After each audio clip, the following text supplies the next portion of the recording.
নোপোৱা দুই এগৰাকীয়ে আছে নোপোৱা এগৰাকীয়ে ইয়াত কিমানৰ আহিছে তেনেকুৱা নাম আপোনাৰ আহিছে লিষ্টত অহা নাই হ'ব ঠিক আছে সেইখিনি আহিছে আপোনাৰ আহিছে একেলগে চবৰে নাহে কিছুমানৰ তেনেকৈ আহিছে কোৱা নাই ঠিক আছে তেনে আপোনালোকৰ এই যিসকলে আমি তালিকাখন কৰিলোঁ পাব গতিকে আপোনালোকে চৰকাৰৰ হৈ পেলাই এটা প্ৰাৰ্থনা এটা শ্লোগান দিব সকলোকে এই শ্লোগানটো সহযোগ কৰিবলৈ আমি আহ্বান জনাইছোঁ ভাৰত মাতা কি বলে বলে ভাৰত মাতা কি বন্দে বন্দে এই কাৰ্যসূচীৰ জৰিয়তে ভাৰতীয় জনতা পাৰ্টীৰ কাৰ্যকৰ্তাসকলে ভিতৰুৱা অঞ্চললৈ গৈ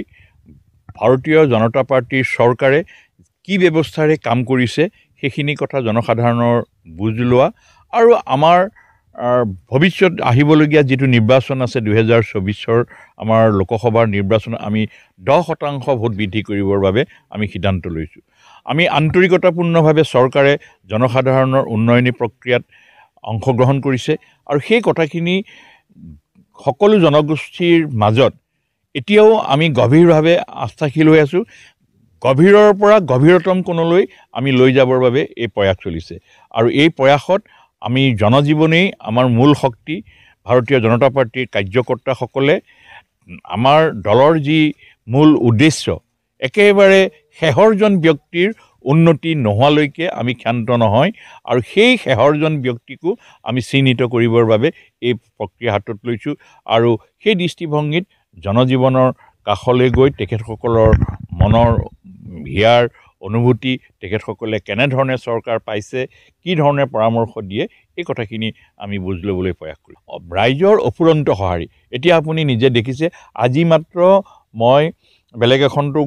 গাঁৱলৈ গৈছিলোঁ আজি আবেলি আমি